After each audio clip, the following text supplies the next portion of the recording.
get up and leave?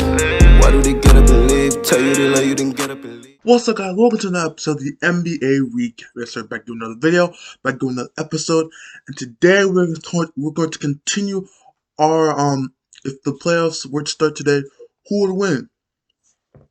Now, obviously, from my last video, I had different teams that went on to their respective rounds.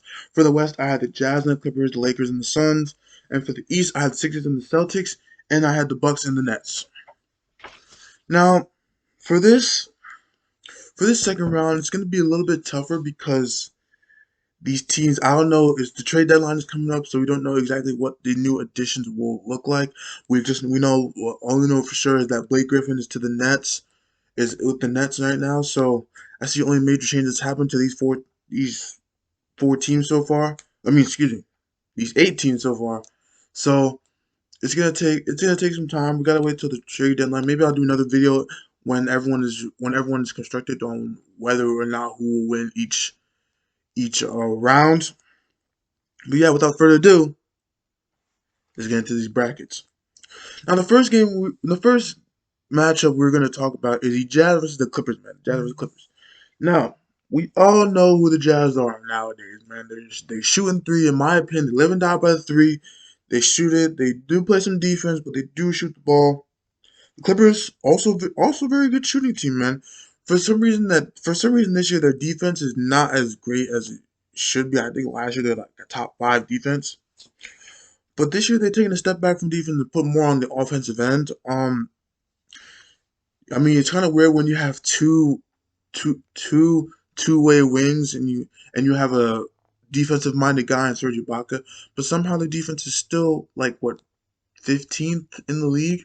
Really interesting. But obviously you see what they're doing, man. They're fourth in the West as we speak. I think for this series, I think and I hope the Clippers will beat the Jazz 4-2 in 6 games. I think there's just the way the Clippers are made, I feel like they have the opportunity to reach the Western Conference Finals. I know last year, as far as last year is concerned, I really don't think they should have made it out of the first round. But I think this year this is a different team.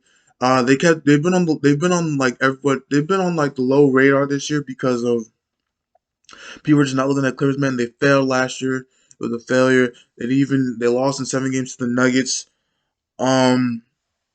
I think it'd be an interesting matchup for the Jazz, man. This would be a tough matchup for them because they are going against the Clippers, man. I don't know if their offense. They move the ball so well. As far as regular season, man, they move the ball so well. They're distributing. They're kicking it out to wide open three. Jordan Clarkson's coming off your bench. He's your 6th man. I think right as of this year, he's the better 6th man than Lou Williams is. But Lou Williams has picked it up a little bit, and I think though the Jazz will put up a good fight, Donovan Mitchell will be doing his thing. Rudy Gobert will be doing his thing. I still think the Clippers will beat this team in 6. That's my personal opinion. But yeah, let me know in the comments if you agree. And we're gonna move on to the next matchup. Next matchup in the West is the Lakers versus the Suns, man. This will be a fun matchup, just like every other series. This will be a fun matchup, man. I think the Lakers, if AD's healthy, obviously, I'm always gonna say that because AD has to be healthy for this team to succeed. If AD is healthy, and this is just my personal opinion of the Lakers, man. If AD is healthy, I just don't see anybody beating this team in the West, in my opinion. I just don't see anybody beating this team in the West. They're just so gifted. They have everyone for each position. They have people for each position. The only thing that they have an issue with is their center play, but that's pretty much it. If anything else, everything else is good for them. I think that when the game slows down, it's good to have a guy in LeBron James who plays literally a chess match in his mind, putting people in spots where he needs to go in the half court set, and making sure that he can attack at the exact point that he wants to. But more especially for the Lakers versus Suns, man. Although Devin Booker and CP3 are doing wonders, the Suns are 2nd in the West as we speak. Pretty fire team. They got guys like Mikal Bridges, Cam Johnson, the DeAndre Ayton, obviously, and a lot of different pieces that they have. This is Jay Crowder, obviously. This is this is a well constructed team. I don't believe they're title contenders as far as this year, but I think they're definitely gonna make the playoffs. They're definitely gonna make the playoffs. But I think in this series, Lakers versus Suns, I will take the Lakers in 5. I take the Lakers in 5. If everyone is fully healthy, I will take the Lakers in 5 because this team is just, in my opinion, this team is just so gifted and so talented. All same as the Suns, but I think like when the game slows down, and obviously they got the point guard in CP3, so it's gonna be a pretty fun matchup. But at the same time, when the game slows down, you have two of the best passers in the NBA. It's just gonna be interesting series, but I feel like the talent would outweigh a little bit because the Lakers are a pretty talented team, so are the Suns. But I feel like the talent for the Lakers, and I don't see if AD is healthy, I don't see anybody guarding AD on the block. I don't see anybody guarding AD on the wing and going to the rim. So it's gonna be tough. But I do think the Lakers will win this series in 5. Next game, we're gonna go all the way to the East Pool and talk about the next matchup is the Sixers versus Celtics, man. You know how the Sixers versus Celtics go, man. They're always the Celtics have always won these series pretty handily, and the Sixers have always been on the shit end of the stick. Let's just say that. But I think as far as this year, this is the Sixers' year that they finally beat the Celtics, man. We've seen it all in the past. Celtics sweep them. Last year they swept them. The year before that it was 4-1, I think. The year before that, I think it was like what? 4-2, 4-1. I can't remember off the top of my head. 4-1 probably. But hey, I think this is the year the Sixers will finally beat the Celtics, man. The Sixers are just a well different constructed team this year. They finally got shooters in Seth Curry, Danny Green. They got Shake Milton coming off the bench, Dwight Howard being a backup center. Um, they got the rookie and Tyrese Maxey, and obviously Ben Simmons is gonna do his thing. And if Joel Embiid continues to play, they got Tobias Harris as well. As long as Joel Embiid can play the way he's playing in the regular season, man, this will be Joel Embiid is playing as the most dominant player in the league as of right now. I think for him, it's just finally his something. It's finally something for him to. He's finally embracing his new role and like finally being the leader of the guy. Because last year, in my opinion, a disappointing year for him. I think this year he's averaging 30 points, 50, 40, almost 90. Um, he's a different beast this year, man. As long as Ben Simmons with him to make plays for the other teammates, driving to the paint. I think this is a very different Sixers team under the coach of Doc Rivers. I hope he doesn't choke again this year. But Sixers, man, I think they're a very different team. For the Celtics, man, they got Jaylen Brown, Jason Tatum, Kemba Walker. Um, if they don't get like a stretch big, if they don't get an actual quality stretch big other than Daniel Tice, I don't think this team can really go anywhere, man.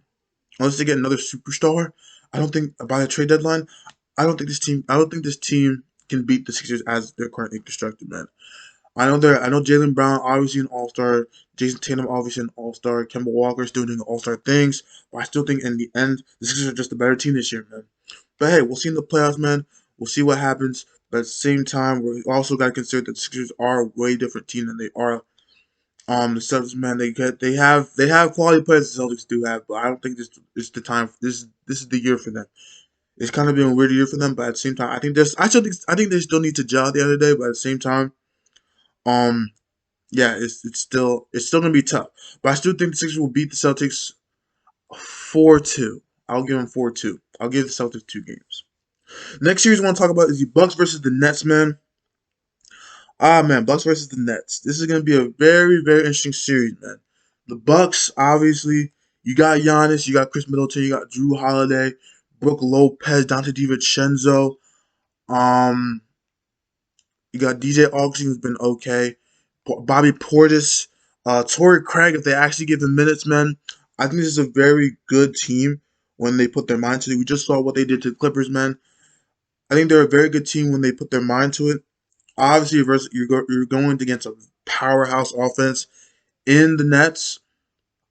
Kevin Durant, if he's healthy, James Harden, Kyrie Irving, Blake Griffin nowadays. Landry Shamet coming off the bench, Bruce Brown, Joe Harris, DeAndre Jordan, who's all right.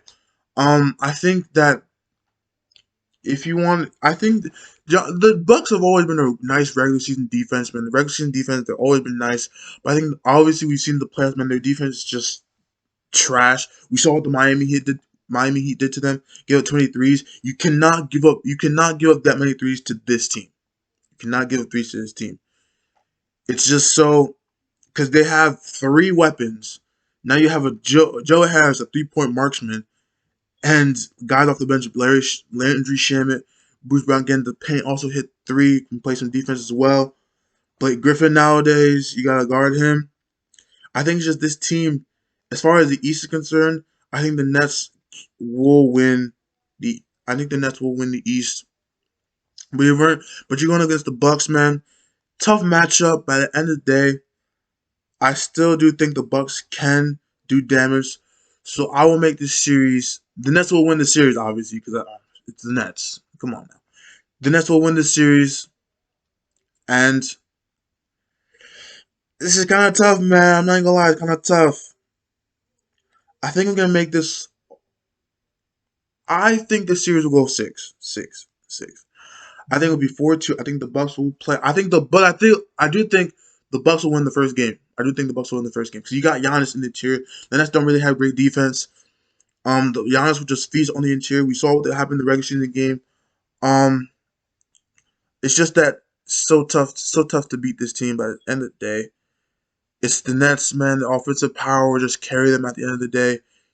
It's just the Nets will win this in 6. That's what I'm saying. The Nets will win this in 6. So as far as these matchups are concerned, I really do think that it's going to be pretty insane. Obviously, like I said before, we don't know what the trade deadline looking like. We don't know what piece are going to go to each team. I know the Lakers are looking at Drummond. If he gets bought out, they're looking at Drummond or Hassan Whiteside, but leaning towards Drummond. Um, I don't know. I don't know if I hope KD comes back sooner than later. I do think they need. I feel like I'm getting like Clipper. I'm getting last year Clipper vibes from them. They're just gonna rest their talent. I feel like they're. I really don't want them to fall into the same trap of our talent is gonna carry us. I really hope they don't fall into the same trap. At the end of the day, this is my team, so I really don't want them to lose. But at the same time, like they're doing, I feel like they're on that Clipper shit, like where they're just gonna like know what, we're gonna let our talent carry us. KD is gonna rest as long as he can. I understand that they are differently constructed than the Clippers, but at the same time, they still need to gel together. I think they only play 6 games together, the big three. So I really want them to gel, especially during the second half of the season, where teams are gonna start ramping up. Everyone's gonna start getting healthy. Everyone's gonna start getting back into their mold of things. So it's really gonna be. I really hope that they do get to that point. Um, Anyway, yeah, that's my spiel about the Nets. Being a Nets fan. But yeah, this is gonna be a very interesting playoffs. I will say it's gonna be very interesting playoffs. Maybe I mean obviously we don't know who the 8 seeds is gonna be, so we have to wait on that. Maybe I'll do a revised one once the 8 seeds officially like after the plan, after the 8 seed will be officially inserted in. Who knows? Because in the West Pool, the Warriors come in 8th, man. They're a dangerous team to watch. So yeah. That was my spiel about the playoffs. The playoffs at the end of today, man. Make sure you like, comment, share, and subscribe. Make sure you turn on post notifications as usual. Make sure you please tell your friends about my channel, man. I make good content. Please let me know in the comments what I can improve in my YouTube videos. And yeah, as always, we out. Peace. Yeah.